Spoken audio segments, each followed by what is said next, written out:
This class closes the first module of our catechism, limited until now to the study of the main dead mass of faith as the Church professes them in the apostolic symbol.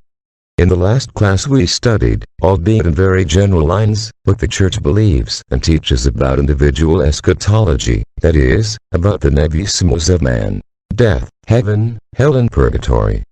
The last three nevissimos, the end of the world, the resurrection of the dead and universal judgment, on which we will now turn a little of our attention, constitute what is sometimes called general eschatology, or also nevissimos of the world, since it is those ultimate realities that will affect the cosmos and humanity as a whole. The Church teaches, first of all, that human history, which began a long time ago, we do not know how long with our first parents in earthly paradise, will effectively reach its end, its final consummation. There will therefore be an end point, which will conclude the course of human events as we know them here.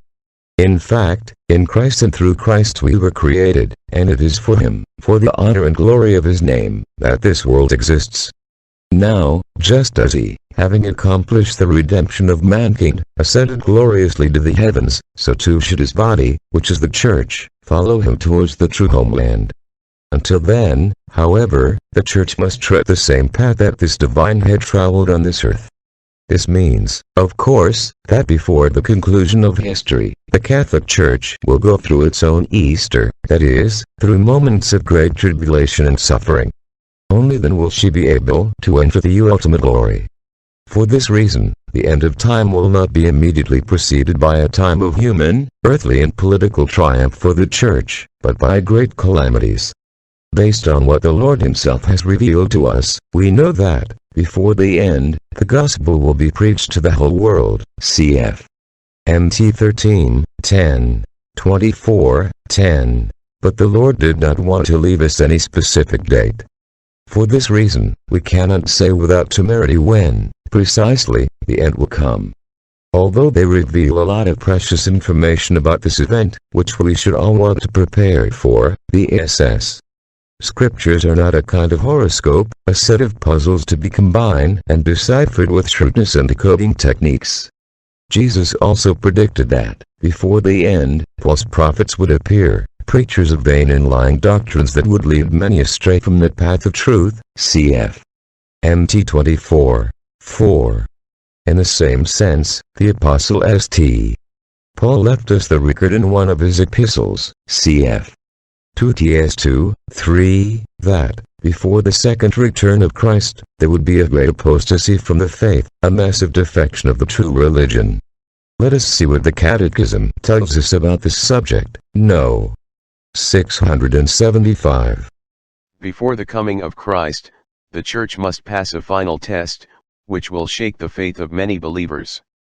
The persecution that accompanies His pilgrimage on earth will uncover the mystery of iniquity, in the form of a religious imposture, which will bring men an apparent solution to their problems, at the expense of the apostasy of the truth.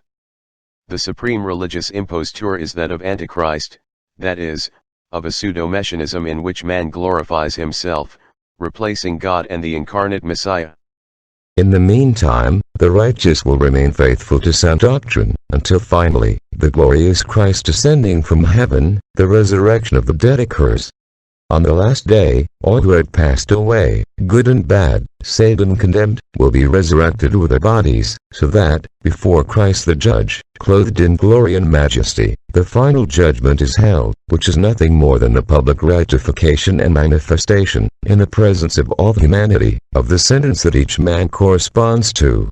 On the last day, He who came once in the humility of a carpenter will separate, as king and just judge, the blessed from the damned, giving those the reward for their faithfulness and the latter, the penalty due to their obstinacy and evil.